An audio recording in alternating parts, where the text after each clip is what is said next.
I thought inviting a friend to the movies was a simple, honest step. I didn't expect one sentence to end a friendship and make me question my worth. For days, I shut myself off, convinced I had misjudged everything about people and myself. What happened next proved that one small moment can change an entire life. Hello, my name is Arthur. I am 34 years old, and I work as a lecturer at a university. I teach, prepare lectures, check papers, and spend most of my days surrounded by books and quiet classrooms. I live alone in a small rented apartment not far from the campus. It is a simple place, nothing fancy, but it is calm, and it feels like home. I have never been a man who chased luxury. I value stability, routine, and honesty. My life is predictable, and for a long time, that felt enough. Most mornings start the same way. I wake up early, make coffee, review my notes, and walk to work. In the evenings, I usually read, watch something simple, or take a walk through my neighborhood. I do not spend much money, not because I am afraid to, but because I never saw the point in trying to impress anyone with things I do not truly need. I believed that who I was mattered more than what I could show. That was my life before Dana became part of it. Dana is 39 years old. She is a dancer, confident, expressive, and very aware of how she looks and how people see her. We met through mutual acquaintances at a small gathering. At first, we barely spoke. She stood out immediately, not only because of her appearance, but because of how openly she talked about herself and her experiences. She had strong opinions and never tried to soften them. Our friendship started slowly. We ran into each other again by chance, then again a week later. Eventually, we began meeting for coffee. Sometimes it was after her rehearsals, sometimes between my lectures. We talked about work, about life, about past relationships. Dana often spoke about men who disappointed her. She said many of them lacked ambition, direction, or the ability to give her the life she believed she deserved. I listened. I rarely interrupted. I am not someone who argues for the sake of winning. I preferred understanding her point of view, even when I did not fully agree. I noticed how important status and comfort were to her. She spoke about nice places, good restaurants, and men who could afford more than just effort. At the time, I thought it was just her way of protecting herself from past mistakes. Despite our differences, being around her felt easy. We laughed. We shared stories that went beyond small talk. There were moments when she dropped her confident tone and spoke honestly about her fears of getting older and being alone. In those moments, she felt real and vulnerable. That was when I started seeing her differently. I told myself we were just friends, but slowly, that stopped being true. I began looking forward to her messages. I noticed how my mood changed after seeing her. I admired her dedication to dance, her discipline, her strength. I convinced myself that maybe, with time, she would see me as more than just a safe friend to talk to. I never rushed anything. I waited, watched, and hoped. I believed that real connection grows quietly, not through grand gestures, but through consistency. I thought friendship could naturally turn into something deeper if both people were honest enough. By the end of that period, my feelings were clear to me, even if I had not said them out loud yet. I knew I wanted more. I knew I was ready to take a step forward. I did not yet know that one simple invitation would change everything. Over time, Dana became part of my everyday life in a way I did not plan. What started as casual meetings slowly turned into a routine. We met for coffee at the same small place near her studio. Sometimes we walked together after my lectures. Sometimes she called me late in the evening just to talk. There was no pressure, no expectations, at least not on the surface. We were simply two adults sharing time and stories. Dana talked a lot about her work. Dancing was not just a job for her, it was her identity. She spoke about auditions, rehearsals, and the constant pressure to stay young in a world that rarely forgives age. I listened carefully, genuinely interested. In return, she asked about my students, my research, and my lectures. She said she liked how calm and focused I was. That comment stayed with me longer than it should have. Many of our conversations drifted toward relationships. Dana had strong opinions about men. She often said love alone was not enough.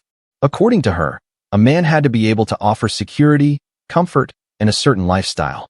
She described past relationships where she felt she had wasted time on men who could not give her what she wanted. She said she was done compromising. I did not argue, but I quietly wondered where that left someone like me.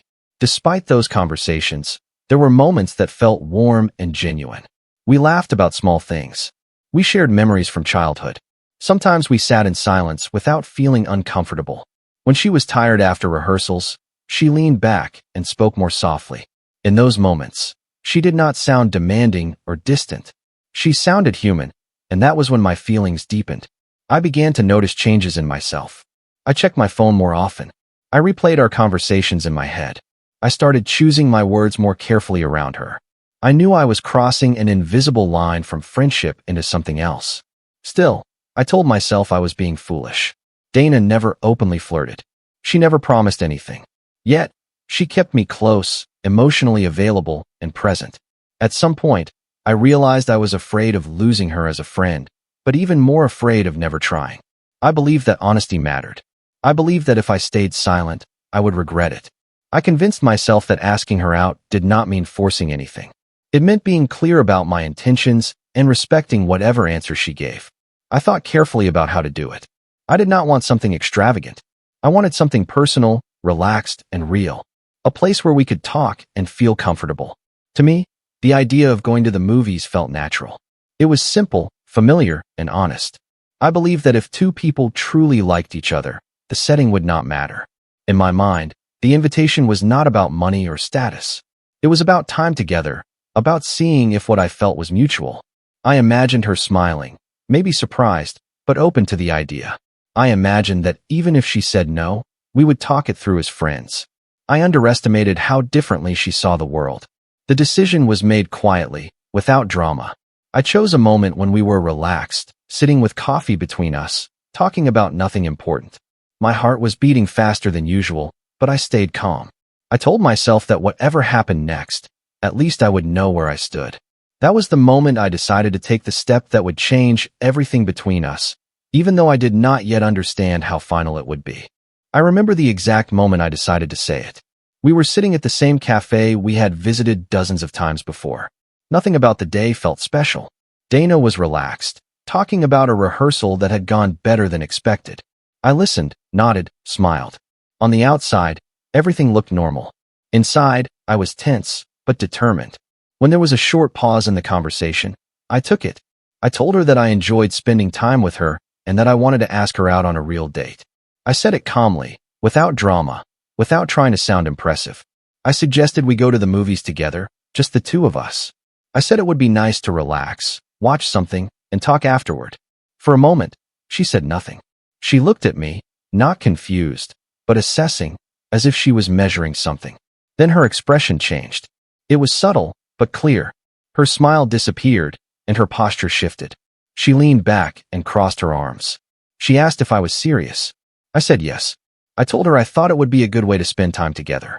That was when she let out a short laugh, not loud, but sharp enough to hurt. She said she did not date men who thought small. Her words were precise and confident, as if she had rehearsed them before. I tried to explain myself. I said that for me, a date was about connection, not price. I said that I liked simple things and believed that real interest did not need to be expensive to be meaningful. She interrupted me before I could finish. She said that cinema was cheap, predictable, and uninspired. According to her, a first date should show ambition, effort, and a certain level of lifestyle. I felt my face grow warm, but I stayed quiet. I listened as she continued. She said she had wasted enough time on men who could not give her more. She said she deserved better places, better experiences, and better men. She made it clear that this was not personal, but the way she said it felt exactly that. I told her that I never pretended to be someone else. I said she knew who I was, what I did, and how I lived. I reminded her of our conversations, our friendship, the time we spent talking about real things. She shrugged and said friendship was one thing, dating was another. According to her, this invitation told her everything she needed to know. There was no shouting, no dramatic scene. That made it worse. Her tone was calm, almost cold. She said she did not want to continue the friendship because it would only create confusion. She said it was better to end things clearly and move on. Then she stood up, picked up her bag, and wished me well. I stayed seated long after she left. People around me talked, laughed, ordered coffee. Life continued as if nothing had happened. I felt small, not because of what I offered, but because of how easily everything we built was dismissed. I paid for my coffee and walked home slowly, replaying every word in my head. That evening, I sat alone in my apartment, staring at the walls. I questioned myself, my choices, my values. I wondered if I had been naive or simply wrong about her. What hurt the most was not the rejection, but the realization that our friendship had meant very different things to us. By the time I went to bed, the silence felt heavier than ever. I did not know yet how deeply this moment would affect me, but I knew one thing for certain. The line between us was gone forever. The days after that conversation passed slowly, almost without shape. I stopped checking my phone. There was nothing to wait for. Dana did not write, and I did not expect her to. I avoided places where we used to meet, not because I feared running into her, but because everything around them reminded me of how easily I had been erased from her life. I stayed inside my apartment more than usual. I went to work, taught my classes, answered questions, and did what was required of me, but everything felt mechanical. My students noticed I was quieter. I noticed it too. In the evenings, I came home, dropped my bag, and sat in silence. I did not turn on the television.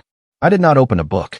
I just sat there, replaying the conversation again and again, as if a different ending might appear if I examined it closely enough. Sleep became shallow.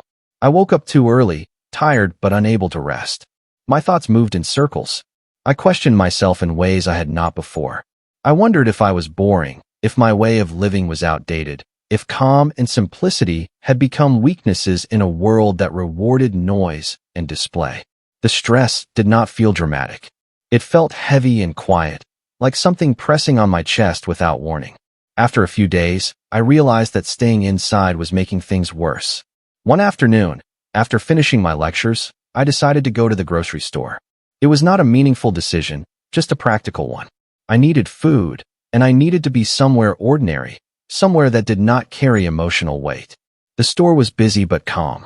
People moved between the aisles, focused on their lists and routines. I pushed a cart slowly, not in a hurry, my thoughts still distant. At one point, as I turned into another aisle, I accidentally bumped into someone. We both stopped at the same time. I apologized immediately. She smiled and said it was fine. Her name was Olivia. She was 33 years old. There was nothing exaggerated about her appearance or her manner. She looked natural, relaxed, as if she was exactly where she was supposed to be. We both laughed quietly at the awkwardness of the moment. We started talking without effort. Just small things at first. The line at the checkout, the prices, the weather. Then the conversation drifted, naturally, into something more personal. She asked what I did for a living. I told her I taught at a university. She said she liked people who enjoyed explaining things. I asked about her. She told me about her work, her routine, her life. There was no performance in her voice, no sense of evaluation. What surprised me most was how calm I felt. The tension I had been carrying for days loosened without me noticing. I was not trying to impress her. I was not measuring my words. I was simply present. That felt unfamiliar and comforting at the same time. When we reached the checkout, the moment felt like it could easily end there, the way many brief encounters do. But before leaving, Olivia smiled again and said she had enjoyed talking. She suggested we continue the conversation sometime. There was no pressure in her tone, no expectation, just openness. I walked home with my groceries and something else I had not felt in days. Lightness. It did not erase what had happened with Dana. It did not suddenly make everything clear.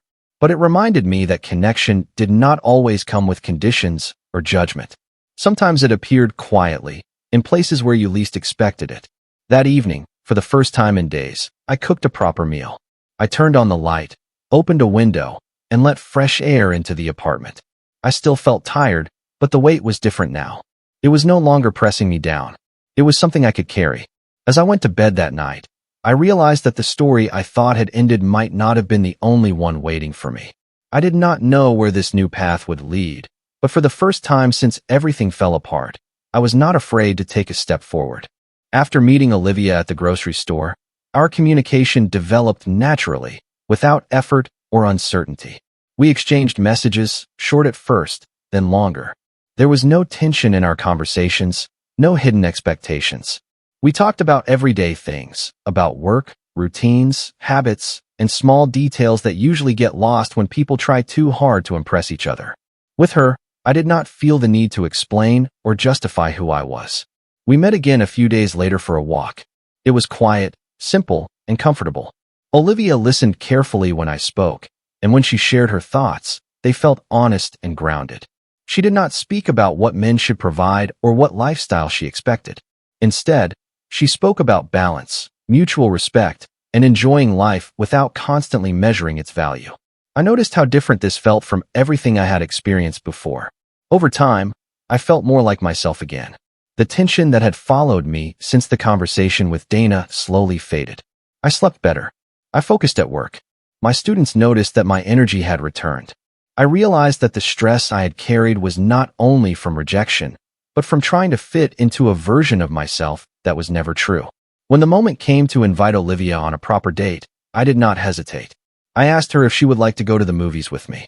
I said it openly, without apology, without explaining. Her reaction was immediate and simple. She smiled and said she would love to. There was no pause, no analysis, no judgment, just acceptance. The evening of the date felt calm from the beginning. We met outside the cinema, greeted each other warmly, and walked in together. There was no pressure to perform, no sense of evaluation. We watched the film, shared quiet comments, laughed at the same moments. Afterward, we talked as we walked through the streets, discussing the movie, then drifting into personal stories and reflections. That night confirmed something important to me. Real connection does not require expensive settings or calculated gestures. It requires presence, curiosity, and respect. Sitting next to Olivia, I felt seen not for what I could offer, but for who I was. That feeling was new and deeply reassuring. As weeks passed, our relationship grew steadily. There were no dramatic moments, no sudden declarations, just consistency, shared meals, conversations, and the comfort of knowing that neither of us was pretending. I realized that what I had once thought was too simple had actually been exactly what I needed. Eventually, I heard through mutual acquaintances that Dana was still searching, still moving from one disappointment to another, still convinced that something better was always just one step away. I did not feel satisfaction or bitterness when I heard it. Only clarity. Our paths had been different because our values were different. That was all. Looking back, I understood that the rejection I once took personally had nothing to do with my worth. It had everything to do with incompatibility. Dana wanted a life built on display and comparison. I wanted a life built on meaning and connection. Neither was wrong, but they were never meant to meet. The story ended quietly, without confrontation or regret. Olivia and I continued building something real, something steady. The first date that was once called too small turned out to be exactly the right size for the life I wanted. And that was how everything ended. Clearly, honestly, finally.